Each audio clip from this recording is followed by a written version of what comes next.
Good morning, afternoon, and evening, and welcome to the panel discussion on acid and metalliferous drainage, the state of the practice. My name is Rens Verburg, and I'll be the chair during this discussion. By way of introduction, I'm a principal geochemist with Golden, now a member of WSP, and my professional career has centered around mine waste and mine water management during all stages of mine life. We are very fortunate to have four excellent panel members in alphabetical order: Roger Beckie, Heather Jamieson, Steve Sibbick, and Justin Stockwell. And I'll introduce them by reading brief bio sketches that they provided to me. So to start with Roger, he's a geological engineer and professor in Earth, Ocean, and Atmospheric Sciences at the University of British Columbia in Vancouver, Canada.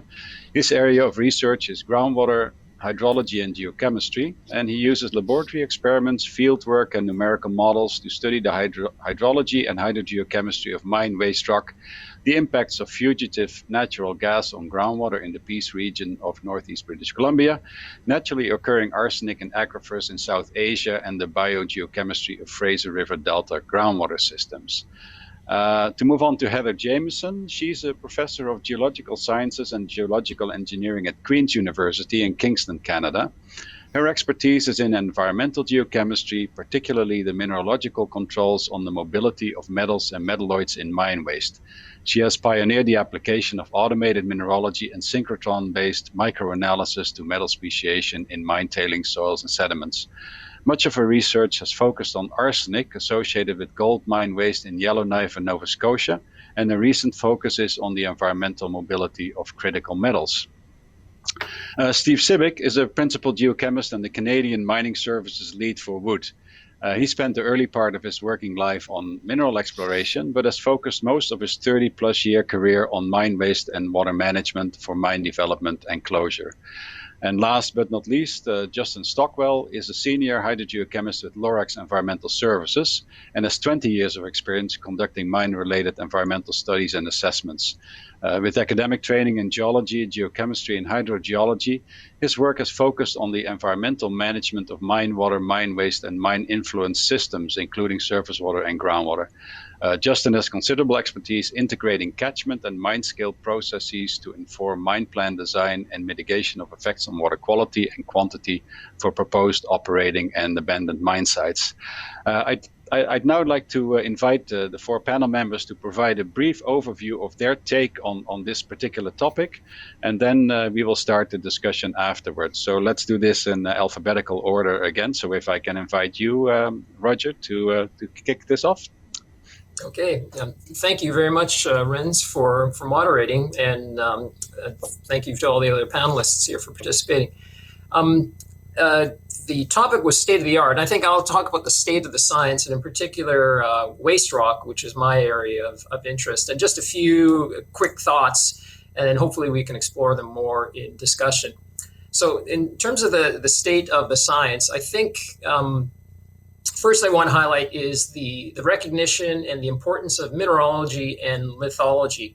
And I think right now we are really good at characterizing the principal mineral controls and sources. And I think that's because of a very strong community of analysts and analytical tools. And I think Heather has been one of the leaders there, sort of the history of John Jambor as well. Broadly speaking, we can identify those important source minerals and neutralizing phases. And if we have weathered samples, the attenuating phases as well. I think also right now in terms of, we have a pretty good mechanistic understanding of the fundamental geochemical and physical processes and a pretty good idea of how to represent them in mathematical models, although those models will depend on the scale and the sort of sophistication, but we have, at least conceptually, have a good idea how to represent them. There's still, we still have some challenges with thermodynamics of amorphous secondary phases and mixtures. And also long-term stability of phases. I think that is still an area of uncertainty. I think the biggest challenge for waste rock is just what I call process integration and extrapolation to larger scales and longer time scales using models. And that's the classic scale-up problem. And why is that? Well, it's first, we have a characterization issue. We got massive volumes of material. A lot of it, at least before the mine is built, we don't really know. So there's heterogeneity and uncertainty in material types. There's also uncertainty about the dump construction type, the internal structure, associations, future climate. So lots of uncertainty. The integration of the processes, I think, is also, we're also limited. Again, it's part of a characterization story. Really, I think we are more data limited than model limited. So we have to build column studies or field barrels or even larger scale experiments. And that empiricism, we have to kind of watch what happens, limits our ability to predict what happens ahead of time. And a lot of the models that we use, some of the parameters are very difficult to predict a priori without having this empirical basis. And some processes don't manifest except at very large scales. I think in particular heat and gas dynamics are hard to do. However, we have had some recent successes. I point to the work at Diavik that Rich Amos, Dave Wilson, and that group has done. That's had some good success there. Some of the work that we've done at Antamina, Marnoush Javadi, Daniele Pedretti, Bas Rens, and Nicholas Seigneur, we've shown that you can make progress, again, based on some pretty amazing characterization data. So in general, I think we have there's grounds for optimism and humility. Optimism in that I think we have a decent understanding of these processes. Humility in the sense that it's difficult to characterize them and extrapolate. A trend in hydrogeology is to go what they call with fit for purpose modeling and decision analysis. And that's the recognition that maybe we don't need super sophisticated models if we don't have super sophisticated data, or if the decisions are simpler to make. And so this balance between decision and models, that really takes us into the practitioner's domain. So I'm really going to be interested to hear what our industry partners have to say about this. So my view is we might have, we do have the models. We don't have necessarily all the characterization data and frameworks to use them, but sometimes we may not need those sophisticated models. Thank you. Thanks for that, Roger. Heather, can I then invite you to provide your perspective on this topic? Yeah, thanks, Rens, and thanks, Roger. Lots of great ideas in there. So as a researcher, it's being a practitioner a somewhat different sort, right? So what researchers need to do, what our job is, we have to find the edge of what we know, right? And that's where we should be working. We should be finding out where that edge is and what we can do if we're doing applied research, which is what I like to do, what we can do, what's inspired by practitioners from industry and other colleagues, and what we can do that's useful, of course. So one of the things that I think we're at the edge of is understanding something about the environmental mobility of the so-called critical minerals, right, which are really critical elements, things like rare earth elements, lithium, cobalt, tungsten, antimony. Many of them, not all of those, but many of them are things that are expected to be in higher demand in a low carbon technology environment. And there's quite a few gaps in our understanding of how these elements move in the environment, or especially in the mine waste environment. So that's something that we're looking at. And what I mean by environmental mobility is how easily an element moves from the solid to the aqueous forms, what the aqueous forms are going to be, under what conditions.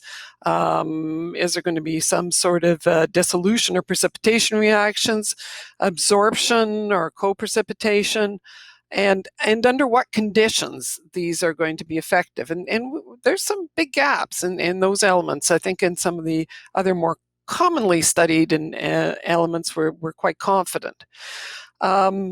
So obviously it's easier to have a element of concern in a solid form.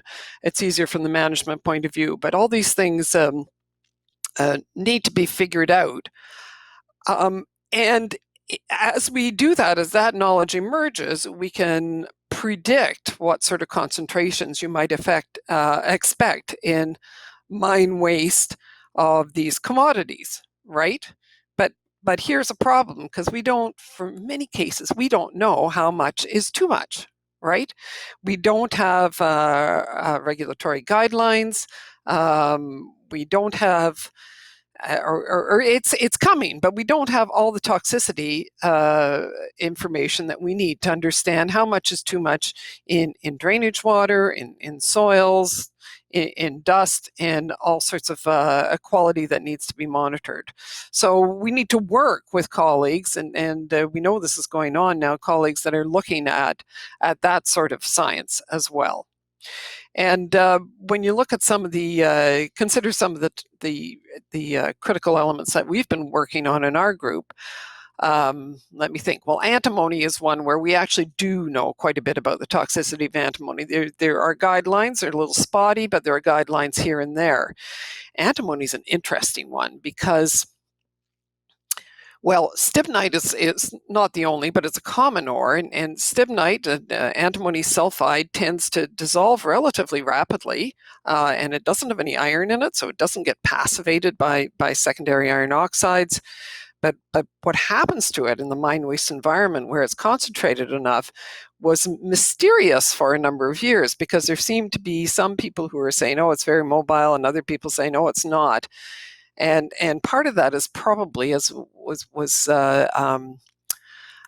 pointed out earlier, is probably because there are some minerals that are really insoluble, like tripuyite, which seems to form quite readily in mineral processing and mine waste environments. But under other conditions, you get these highly soluble sulfate hydroxate minerals that they're ephemeral, they come and go quite rapidly, but they can really affect the antimony concentration. So that's an example of one where trying to understand the environmental mobility needs that kind of detailed research. And then there's other elements like rare earth elements, tungsten, where only now are there some indications of this question of how much is too much. But that's going to make a lot of difference as to how we manage these relatively new kinds of mine waste. Good, thanks for that, Heather. Over to you, Steve.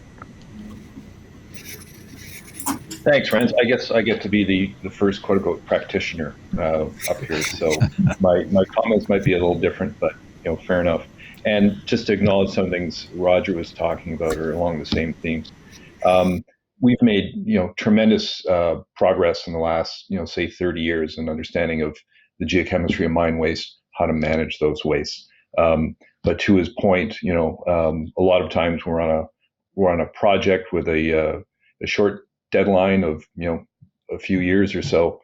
Data is often sparse and hard to get a hold of, so that is one of the largest challenges that I agree with Roger about, is just having the data that we need to do the job that we do.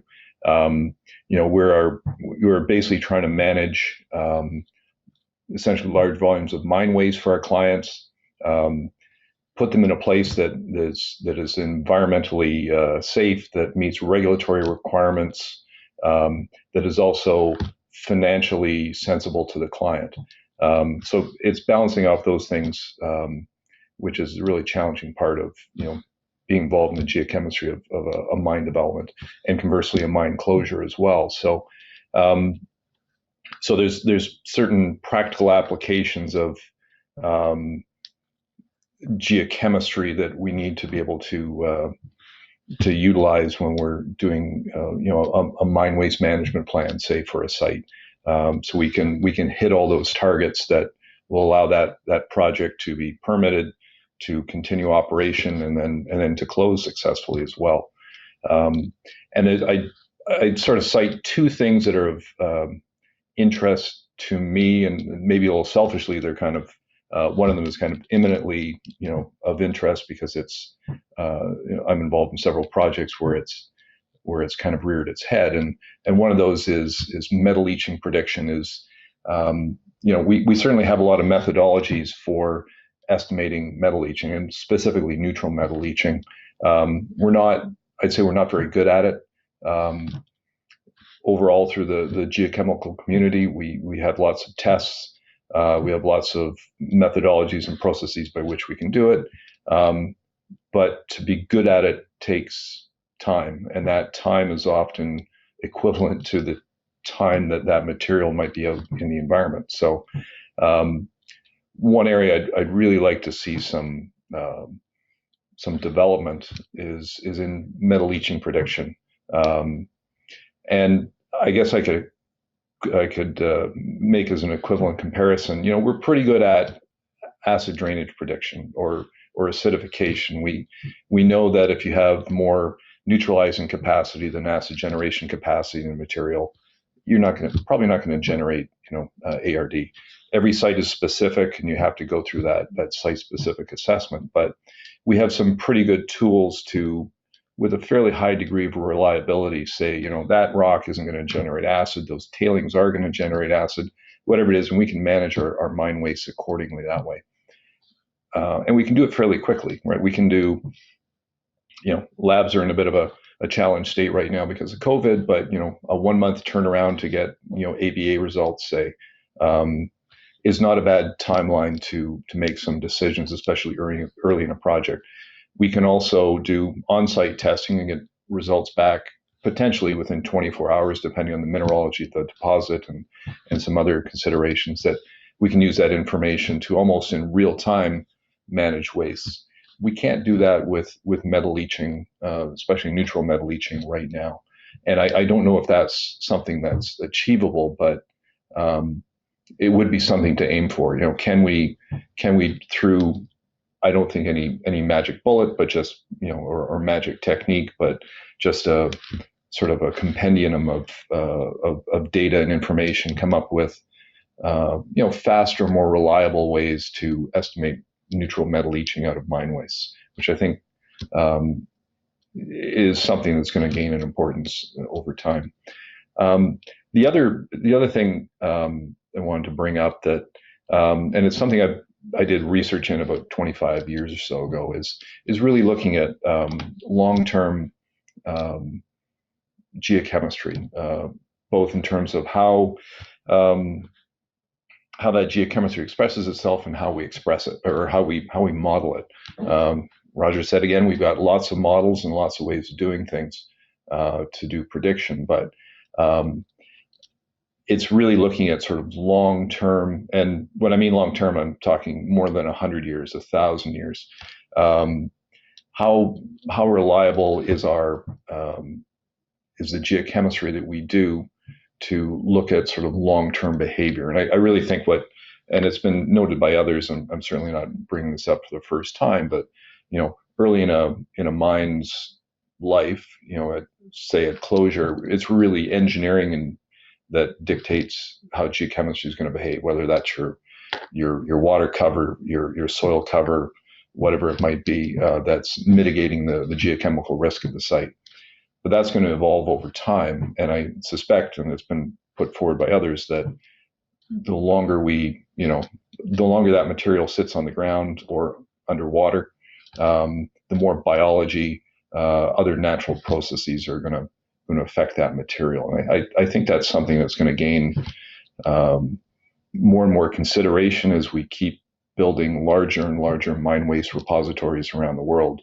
We're building, in some cases, small mountains, large lakes, and how do we manage those effectively into the future? Thanks for that, Steve. And then Justin, please give us your perspective. Thanks very much, Rens. Just want to say thank you to the organizers of iCard for the invitation to be on the panel here, and it's a pleasure here being with this excellent group of specialists. And Rens, thank you for the invitation. I think when I was sharing my thoughts with Rens, he showed me Roger's list, and I noticed that it was almost identical. So, well, I wouldn't say identical, but very similar. But so being a student of Roger's, that's perhaps no surprise. I think as a practitioner, one of the elements that I wanted to bring to this, along with what Steve was saying, is as we integrate the information that the researchers bring to us, this is where the rubber hits the road, and the aspect that I wanted to talk about was around around mitigation and expectations from our clients, and how I think as practitioners, one of our biggest challenges is managing expectations and uncertainty. I think water quality regulations are becoming more and more stringent as a general statement. We're generally seeing expectations around water quality and objectives or guidelines tending to decrease as opposed to going up. The associated mitigations that are necessary to meet these regulations are being driven by a need for high resolution predictions of both water quality, flow, and constituent loadings from mine waste facilities. Often more and more in the scoping of projects that we're doing, we're asked kind of three key questions that are very important for project feasibility, relating to the mitigation of effects on water quality. That is, when will those effects occur? How much mitigation will be needed, and for how long? The questions to those, or the answers to those questions, are they inform mitigation design related to water management, water treatment, mine design, and they have significant implications on cost. So as practitioners, there's a growing expectation that we can answer those questions with a fair degree of confidence and at high resolution. So in many cases, we're asked to develop models that predict water quality, quantity, loadings on a monthly or even a daily time step throughout mine life and into closure, so over decadal scales. I think, as we've heard in the talks today and from others on the panel, that the processes controlling drainage chemistry are complex. They're site-specific. They vary on different time scales. So, for example, and as Roger and Heather have described, our understanding of these processes is really, really improved, and the way that we can explain these models conceptually with and mathematically has advanced tremendously in the last couple decades. But we have this challenge of things that are occurring at large scales. So water balance cycling occurs on kind of decadal time scales within mine facilities, whereas mineral weathering can occur on much longer time scales. I think the state of the science with respect to modeling and doing reactive transport modeling has advanced quite a bit, and we're able to express things very, very well, as Roger had described. But we're still at the stage where the resolution on these complex models is at an annual time step at best. So there's a big difference there between what we're expecting to do and what we think we understand. So how do we resolve that? I think it's important as practitioners that we express these uncertainties, both to our clients and to stakeholders, to help kind of drive the process. I think as Roger indicated, the need to understand and predict a certain process and the dependence on being able to predict that should drive the understanding of that process, so that the approach that we take in modeling is very site-specific, very process-specific. But at the end of the day, there is a lot of uncertainty, and I think we can do a better job at expressing that. Also, I think there's I believe, a growing dependence to test our models. And along the same lines of what you were saying, Steve, a need to look at site-specific, field-based, long-term monitoring to really help understand what we and address that certainty. And so I see those are kind of two challenges for us as practitioners. It's a very exciting time, I think, to be in the industry. Where our ability and the tools that we're using to model these processes is evolving very rapidly. Specifically, using reactive transport models, for example, to understand and express a lot of these complicated processes. And hopefully, as as we address and recognize uncertainty, we can push industry to improve our understanding. Thank you. Thanks, Justin. Thank you. So now, my job as moderator now is to ask each of you a question to kick off the discussion, and I hope the audience is submitting questions for you as well. In the interim, I encourage the audience to do that. So, Roger, getting back to you, we talked about regulatory expectations, but we haven't really addressed industry expectations. Do you think they are consistent with their information needs, and is there a need to change, frankly, what we deliver as practitioners to meet those either real or perceived needs?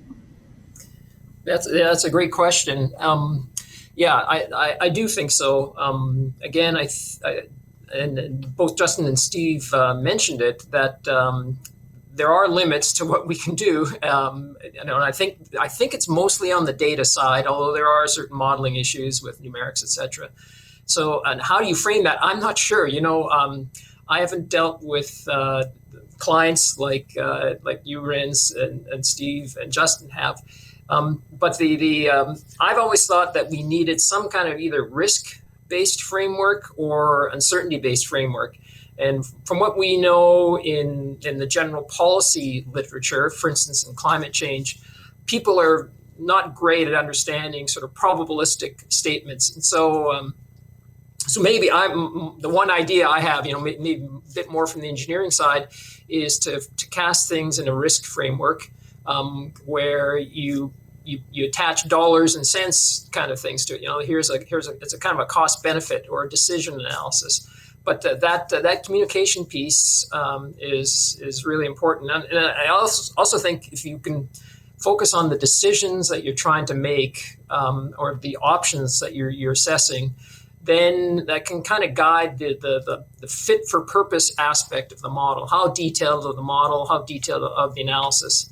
But generally speaking, I think, and I agree with Steve about this longer term extrapolation. We are empirically based, and it's kind of, I always like to tell my students, like how we build airplanes. Like you build one, you see it break, and you say, "Oh, that broke." You build another one, and see it breaks.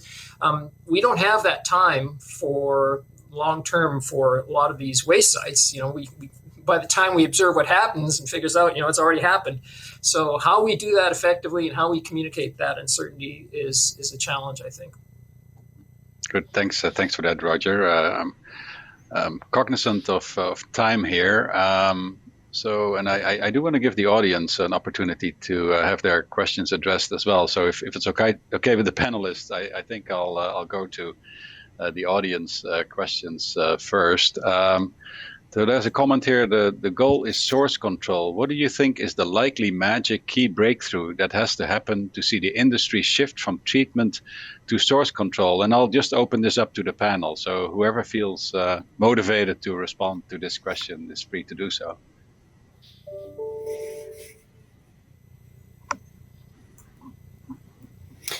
Well, I can speak to that perhaps.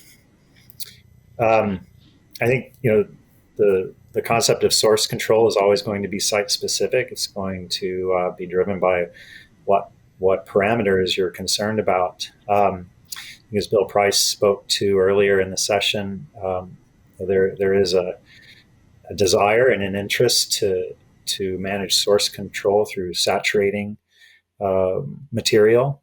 And I think a lot of the points that he mentioned around the certainty around saturated mine waste management relative to geotechnical concerns and uncertainty with unsaturated conditions were really important points. But we do know that some constituents of interest perhaps aren't controlled in a saturated environment to the same degree that others might be.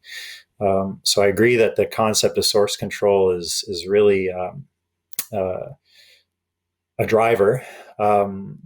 Managing mine rock to ensure that things don't become acidic, I think, is a tenet of our profession and of the industry.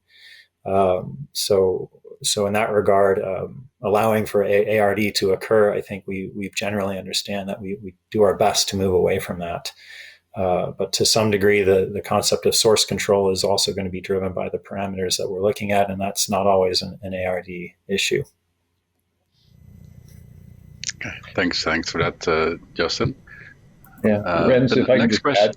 Oh, yeah, of course. I just want to add a comment. Really, the difference in between treatment and source control a lot of times just comes down to cost. It's when you do the numbers and doing the calculations, doing some kind of water treatment is often very much less costly than doing source control.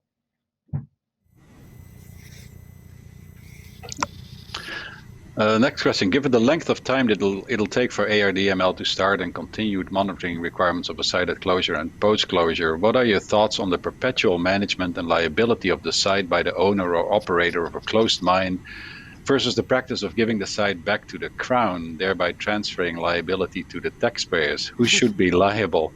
That's not necessarily a technical question, I think, but we've got 4 Canadians on the call, so should be familiar with the Crown.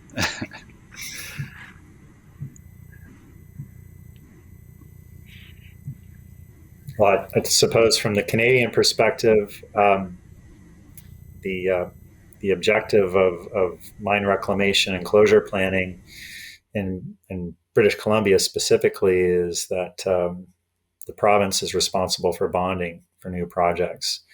And those bonds are required to be updated every 5 years at minimum. And the concept around the bonding is to have a good enough understanding of the risks and what those costs may be in the event that the Crown or the province has to manage them.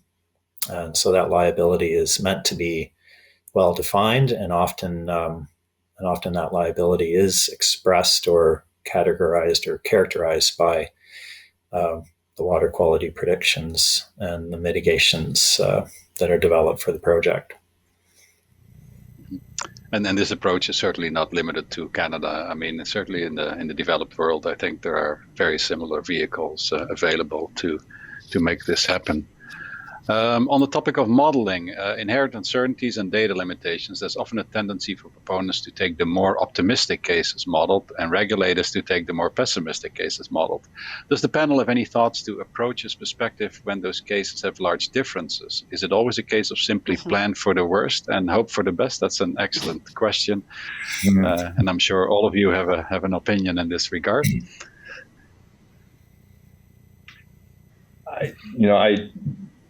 I'll maybe start off. I think what we try and do is you model both. You try and test that worst case scenario under what you have for a mine plan, under what mitigation strategies you're going to use on that project or that mine development, and you model those worst case scenarios, and then if they're really bad, you go back to the drawing board and you see if you can mitigate them further.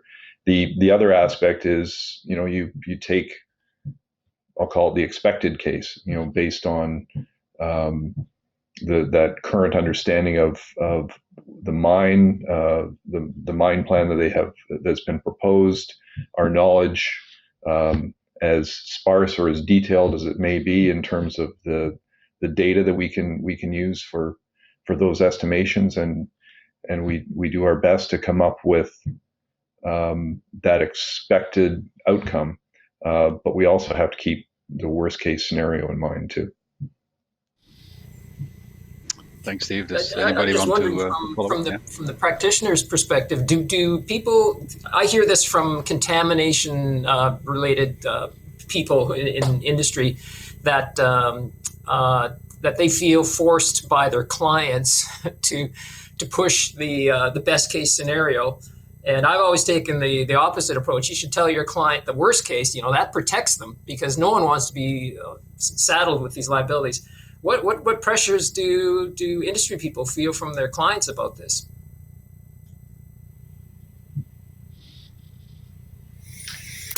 Go ahead.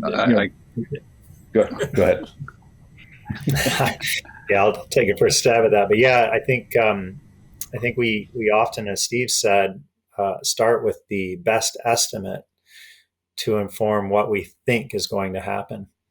But as we look at our upper cases or a worst case, we use those to inform the client on contingency. And it's very important to communicate our professional opinions about those upper cases, because at the end of the day, those do represent real risk, and those risks have dollars attached to them, and those upper cases are very much framed by when they happen, as well as and how that overlaps with the sequence of mining, as you might imagine.